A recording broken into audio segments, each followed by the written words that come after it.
the overview of the fantasy realm has changed so much over the years. And at the beginning, it was just fantasy football, period. And obviously, DFS has become a thing. Sports betting has opened it up a bunch. What are your thoughts on the fantasy football world and how much it's changed, and you having to transition along the way? Yeah, it's amazing. I remember having been in this job maybe a couple of years. So I started in 2011. So this might have been 2013, 2014. I forget that Um, it's not 2011 I anymore. know, right? Like that was a I'm like, long I was time not love ago, Marcus, like the right? 80s, Like, not long ago either.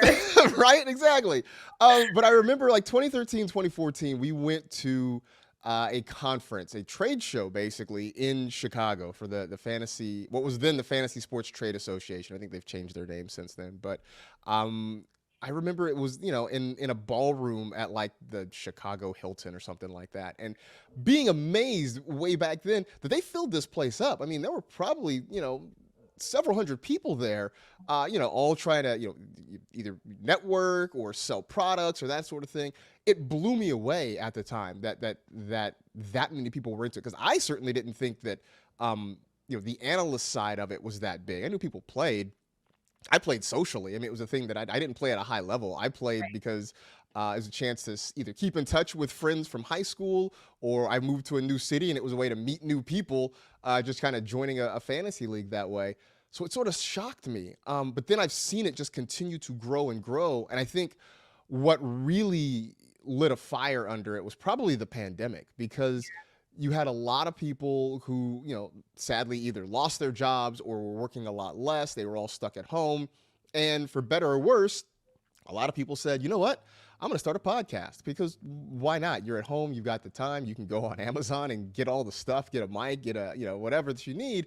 And so that grew, I think, the space even faster than it already was. But I've also seen it grow in terms of sort of how we look at it and how we analyze it. And I think that sort of comes from having so many more voices and more different people there, because now it really is a year-round thing.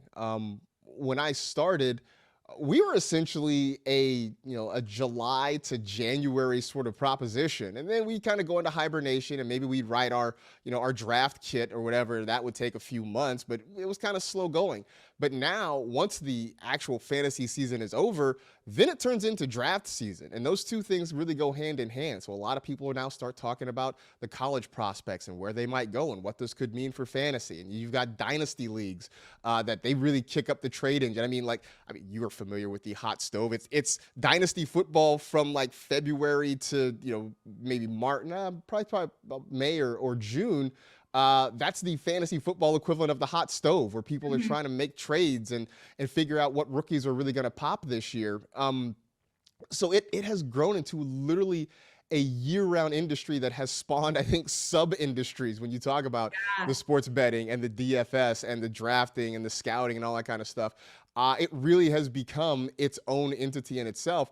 It's amazing. I say that I have to keep studying. I have to keep learning, because there are so many people doing so many good things that you can't really just rest on what you've always done if you're going to stay relevant, because somebody else is coming along with something else new and interesting. And even if you're not doing that thing, you have to learn how to understand and explain that thing for the people out there who are following your content.